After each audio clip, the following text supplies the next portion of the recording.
Chiefs Kingdom, as you do know, it is the dry portion of the NFL offseason. And throughout the majority of the NFL offseason, we've been discussing Kansas City Chiefs news and rumors. And we will still do that on this channel. But for us to basically be doing that each and every day or making 3 to 4 videos a week is basically trying to pull something out of thin air. So I wanted to create a series on this channel for Chiefs Kingdom to engage and also look back at the Kansas City Chiefs history. So what we're going to do is we're going to create a series from 2001 all the way to last year and relive every single year. And of course, I'm going to keep you up to date on everything that's surrounding the Kansas City Chiefs. So please do subscribe to the channel. And if you do like this series or if you like this video, please leave that big thumbs up. And without further ado, let's have some fun. The reason why I wanted to create this series is because, well, we all know Chiefs Kingdom is such a unique bunch.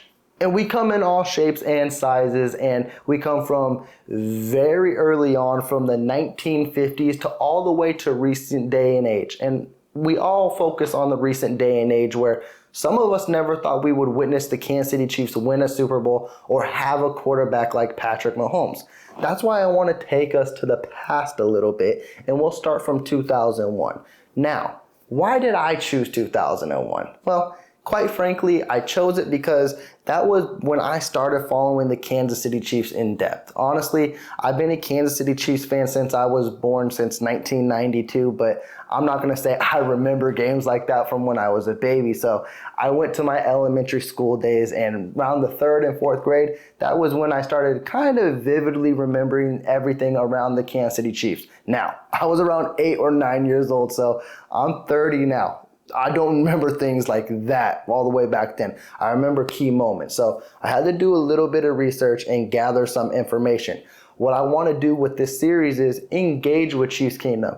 Today we're going to talk about 2001, and I'm going to pull some facts, discuss some key events that happened, discuss the season in whole, and I want to have Chiefs Kingdom come out and discuss that season as well, and also discuss when you guys have become fans and what you remember from your day and age, or even if it was most recent. And at the end of the day, let's just have fun and let's discuss Kansas City Chiefs football. Now, as we do kick off this series, I think 2001 lines up perfectly. Even though the year I want to say 2021 just because we've been in the 2020s for 3 years now, and I've been getting so frequent with it. But even though the year 2001 was a very rough year for what was going on in the world, I think it's the perfect year to start this Kansas City Chiefs history series because it's a new series for us, and what the Kansas City Chiefs were doing was going to be completely new for them as they were trying to turn down the regime and they were moving on forward because their former coach was Gunther Cunningham for the prior 2 seasons, and they were turning a new leaf and they were headed to Dick Vermeil, who was a former coach of the St. Louis Rams, and even earlier in his career, way earlier, was a coach of the Philadelphia Eagles. And now they got Dick Vermeil to come out of retirement, and he signed a 3-year deal worth up to $10 million. And it's funny, in today's day and age, that sounds like pocket change for a head coach, but that made him one of the top paid coaches in the NFL back in the day. And also, it gave the Kansas City Chiefs a promising hire because Dick Vermeil was coming from a St. Louis Rams team where he just won a Super Bowl before he retired. And then with the Eagles as well, he won a Super Bowl, I want to say back in the 60s, maybe early 70s. You can fact check me on it, but he did win a Super Bowl with the Eagles as well. And I remember my little kid self, it was funny watching the Dick Vermeil era. I was like, the coolest thing to see would have Dick Vermeil win 3 Super Bowls with 3 different teams. That was something I was so hopeful for. And if you have paid attention to the Kansas City Chiefs, and what we will get on through this series, and I will blow it right now, is it didn't happen, unfortunately. But what Dick Vermeil did in the offseason was something to try to turn around this team. And his first move was bringing in his quarterback because he wanted a new leader. In prior seasons, it was Elvis Grbac, and he wanted to move forward and get his guy. And he stuck with his guy from the St. Louis Rams, and he brought in Trent Green. And if you guys don't know who Trent Green is, he was one of my favorite quarterbacks growing up as a kid. Honestly, Trent Green was one of the most underrated quarterbacks that we will get into throughout this series. Now, in this year, that didn't seem to be the case, but going on forward, you'll see what I'm talking about. But the Kansas City Chiefs traded their first-round pick, which was 12th overall, to the St. Louis Rams. And it's funny, in today's day and age, you're like, that doesn't seem like a lot, because you give up a quarterback, definitely a quarterback that has had great success in this league, for just a first-round pick. You may think it's a steal, but Trent Green did come with some baggage, some injury baggage. The reason why he wasn't the starter in St. Louis no more is because he got hurt. He hurt his knee, and Kurt Warner took over. Yes, the undrafted kid who is now a Hall of Famer, the grocery bagger, ended up taking the St. Louis Rams to the Super Bowl and giving them the Lombardi and giving Dick Vermeil another ring. But Dick Vermeil still had a great relationship with Trent Green to where he wanted to bring him over to Kansas City, because in the year past, and I am going to draw a complete blank right here, but before he got injured, I want to believe Trent Green had around like 26 touchdowns and 11 interceptions and over 3,000 yards. Trent Green was always that kind of guy, and even you saw in a Kansas City Chief uniform where he knew how to throw the rock, and he was a very, very solid quarterback, and it brought promise to Chiefs Kingdom that this could be something good moving forward. And another key solid piece that Dick Vermeil added was his running back, an undrafted kid out of Baltimore, Priest Holmes, a guy who basically kind of lost his job to Jamal Lewis. And Jamal, that's a funny scenario to think about, just watching the careers, how they unfold. Jamal Lewis was a great running back. Jamal Lewis had 2,000-yard season before, but Priest Holmes before then, he basically got replaced after he had 500 yards one year, but the year prior, he had over 1,000 yards. And you could see what Dick Vermeil was trying to do, because in St. Louis, they were the greatest show on turf. He had his quarterback, he had his weapons, and he also had his running back in Marshall Faulk. He was trying to replicate that by any little means possible. So he brought his quarterback from St. Louis and Trent Green, and he brought a guy in who thought can replicate just a little bit of what Marshall Faulk did. And boy, did Priest Holmes do a lot for the Kansas City Chiefs. Now, as we fast forward throughout this offseason and we go to Dick Vermeil's first draft, and actually the GM with the Kansas City Chiefs at the time was Carl Peterson, and they were going to try to get their first draft together to try to build this team back up. But they don't have their first round pick because they traded it to the St. Louis Rams. And I wanted to take a little deep dive into that too, because the 2001 draft is, in at least the first portion, kind of iconic, with LT being drafted early, Michael Vick being drafted early, and then you had Drew Brees in the later rounds as well too. And I wanted to think, who did the St. Louis Rams take at that 12th position? And they took a defensive tackle. No one too crazy, at least to my imagination. I never heard of him. And I was thinking, well, if the Kansas City Chiefs were in that slot, would they have took a defensive tackle? They might have, because that's who they selected in the third round, was Downing, defensive tackle. So they might have went that route. Now, let's say the Kansas City Chiefs didn't trade for Trent Green, and they still had their first round pick at the 12th selection. Now, I don't believe they would have went in the same route as the St. Louis Rams went at defensive tackle. Even though they did do that with their first selection in the third round, I don't know. It'd be interesting. Now, if you look a couple picks later, Santana Moss was selected by the Jets, which that would have been a fun wide receiver to have with the Kansas City Chiefs. But would that have been likely? Probably not, because they still didn't have their quarterback. And as I mentioned early on, Michael Vick already got taken.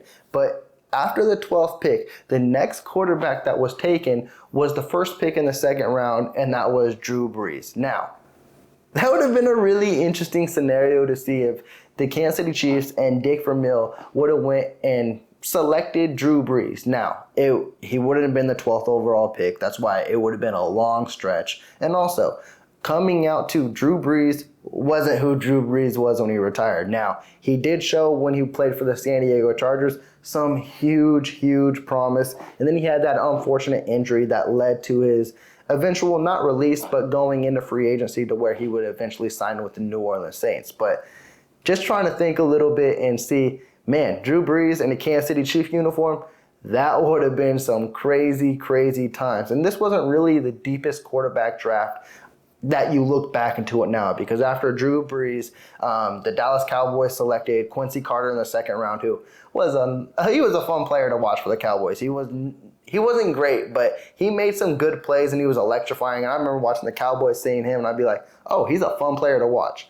And then the Raiders drafted, I want to believe, Marcus Tuiasosopo at the end of the second round. Yeah, I'm surprised I got that name right, but I got that name right because my memory actually remembered him, because he wasn't that great of a quarterback either. He barely saw the field. So I think the Kansas City Chiefs may have made the right call for trading for Trent Green, even though it cost him a first-round pick. Honestly, I'm a huge Trent Green fan, but if they wanted to go for youth, I don't know if there was a quarterback in the draft, specifically at pick 12, that they could have made their franchise guy. Now, if you look at the Kansas City Chiefs draft in whole, it's very, very below average. They selected a wide receiver out of FSU, Snoop Minnis, who basically faltered after 2 years. In 2001, his rookie year, he had an amazing touchdown reception against Charles Woodson, and you thought he was going to be a promising guy as a third-round pick, but nothing ever got after that as well. I think the best pick they had was Derek Blaylock, a running back, which was a backup through the majority of his Kansas City Chiefs career. And I can't believe I'm drawing a blank here too. There's a linebacker. He played 9 seasons, and I'm going to draw a blank, but I'm going to put him on the screen. I think he was probably the most Kansas City Chief through his career, but at the end of the day, it's nothing to really write home about as well. And I think for Dick Vermeil and Carl Peterson's first draft as the Kansas City Chiefs, it was very below average. I think looking back on it right now, it would be a C. And I think will show why the Kansas City Chiefs had struggles going into 2001. Now, as we get into the regular season, this is a new regime that was taking underway, and there was huge hopes and huge promise that the Kansas City Chiefs would turn it around. Under Gunther Cunningham, they still went 7-9 in his last year, and I believe 9-7 the year prior to that. So they were hoping for some big things and for some huge turnaround to where the Kansas City Chiefs would finally make the playoffs, because they haven't made the playoffs since Marty Ball, when Marty Schottenheimer went 13-3. So 97 all the way to 2001. It's a 4-year drought. And it was a tough 4-year drought because they watched the AFC division rivals, Denver Broncos, win 2 Super Bowls in that time. So they were hoping it's time to finally play catch up. And to start the 2001 season was tough. They kicked off the season against the Oakland Raiders and the New York Giants, and they fell to 0-2 quickly. And honestly, on both sides of the ball, the offense and defense, they struggled. Trent Green only threw 1 touchdown in that span and multiple interceptions. And they didn't utilize their newly acquired running back in Priest Holmes when he only had 10 carries in both of those games. And in one of those games, it was on the defensive side of the ball. I want to say it was the Giants game where they just got routed and the defense could not stop them whatsoever. So they needed to find a new way to basically revamp this newly incorporated offense to where it fits Dick Vermeil best. Because with the Eagles and with the St. Louis Rams, as I mentioned to start this video, the St. Louis Rams were the greatest show on turf.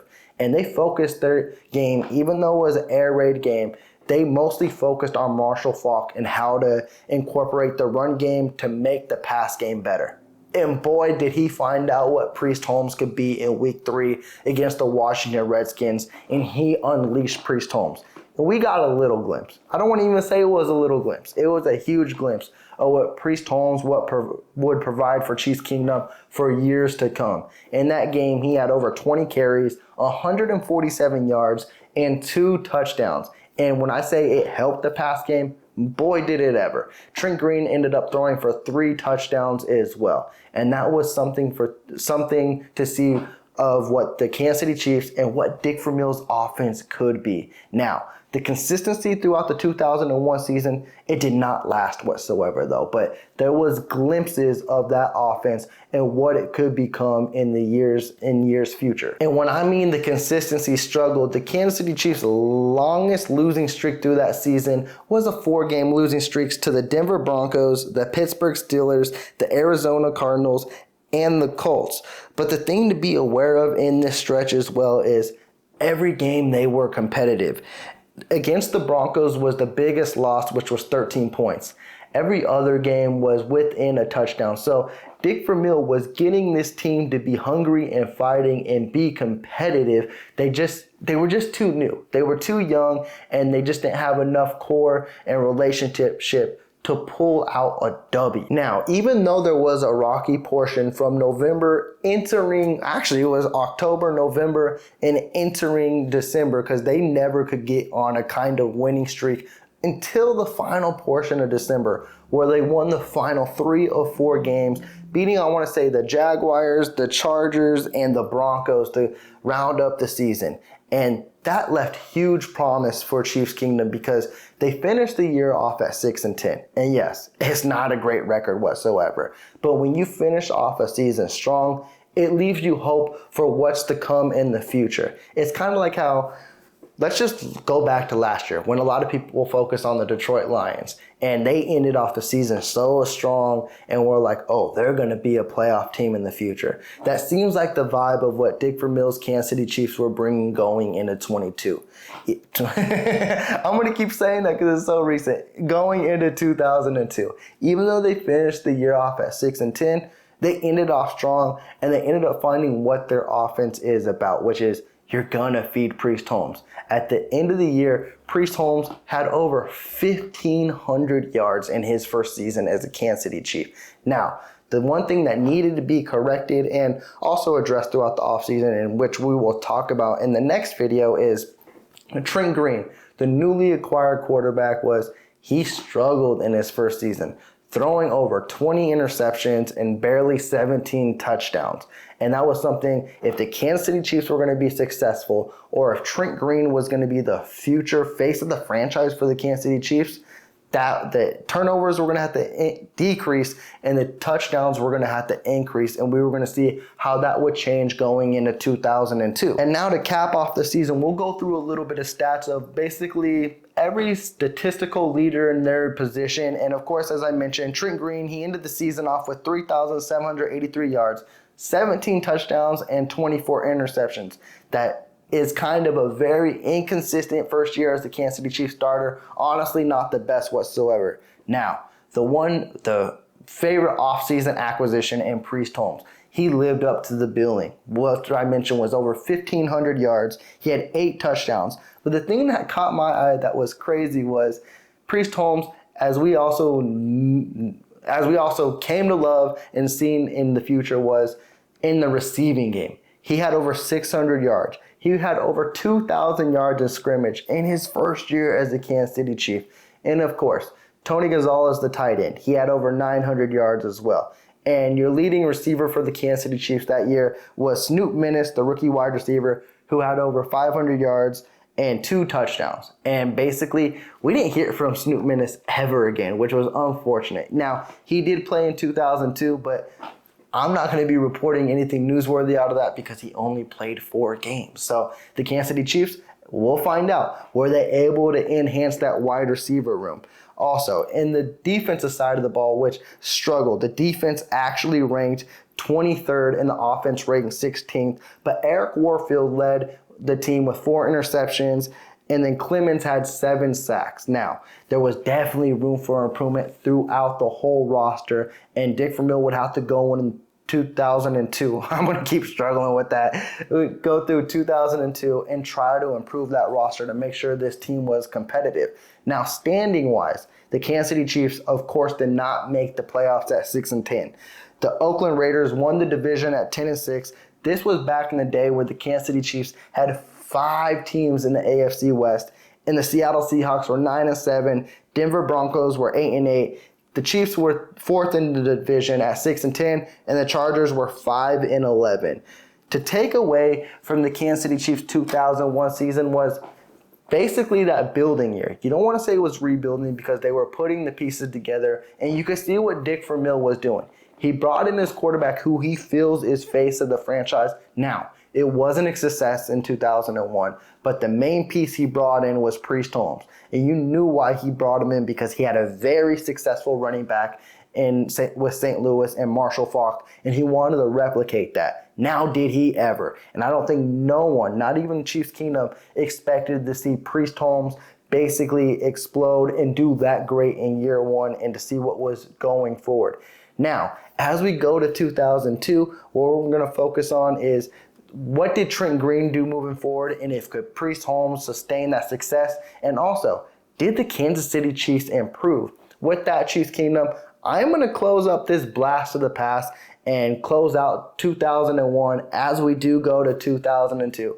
Please let me know how you feel about this series, how you feel about how the Kansas City Chiefs did in 2001, and just give me a little bit of insight as well, because that was just a quick recap. There's so much that goes into a season. If your memory can go all the way to back then, give me some knowledge. I would love to hear it. It's always fun to hear everyone's stories that goes on around the Chiefs Kingdom. With that, I'm going to sign out, but before I do, please be sure to subscribe to the channel. If you did like this video, please leave a big thumbs up. I'm going to check out. Y'all take care. Peace.